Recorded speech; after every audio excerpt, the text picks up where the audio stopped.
Samsung Galaxy Note 10 Plus and everything wrong with it.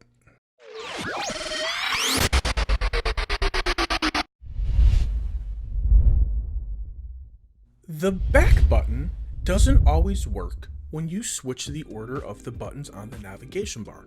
Somewhere along the way, I got accustomed to my navigation bar being a certain way. When I get a new Android device, I always arrange my navigation buttons as followed: back, home, the app switcher. On my Note 10 Plus right now, the back button won't work 100% of the time during that configuration. I had to go back to the default settings in order to have full use of the navigation bar. Samsung and Android are known for out-of-the-box updates within the first week of consumer use. So I'm hopeful this will get updated and I can go back to my preferred navigation bar. All in all, it's kind of annoying that I can't have exactly what I want.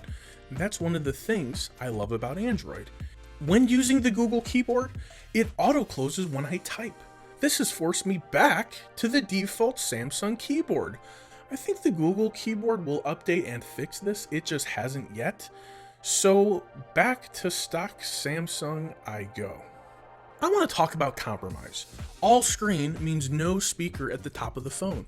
That means a weird, awkward position of my phone in order for me to use it. And after years of smartphone use, I literally have to retrain myself.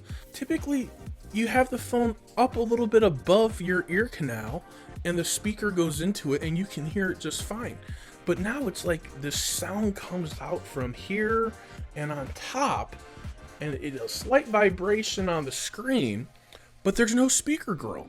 So in order for me to find the best place, I have to pull my phone down really low, which is really weird. No one's really talking about that yet. I guess if you had the OnePlus 7 Pro, maybe you're already used to it. But for me, this is my first all non-bezel display, and I'm still trying to get used to it. So be aware, it's a little weird, it's a little strange, you will overcome it.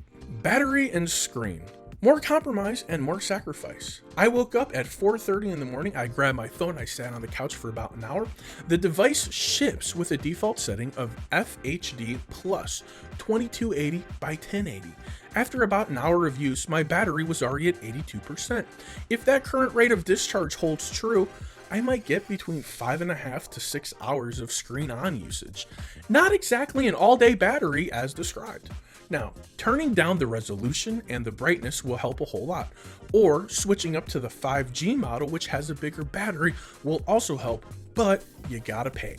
One of my biggest issues with this device is they removed the power button. This baffles me completely. Samsung, why did you choose to confuse your customers and take away a button that we all want and love? Instead, you blended it with the Bixby button. We've been asking to get rid of the Bixby button, but somehow you heard get rid of the power button and make it a Bixby button at the same time. Again, I'm sure with enough time I will adjust, but right now I just don't like it. Samsung launched this device yesterday to consumers everywhere. I have this weird expectation that out of the box, brand new, my phone should work correctly and proper. But that's never proven true. There's no better way to test your hardware and software than selling it, collecting data, getting feedback, and then pushing out over-the-air updates and patches to all of us.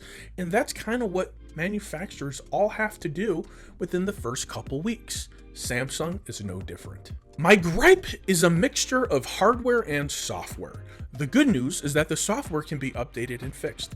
The bad news is that this is the hardware we got. It's not going to change or get any better.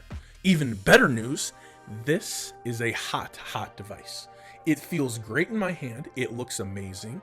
I don't have a case on it yet. I know it needs a case. I'm resisting. If I don't have a case, I feel like I'm gonna drop and break my phone. But I also feel like living on the edge as long as I can.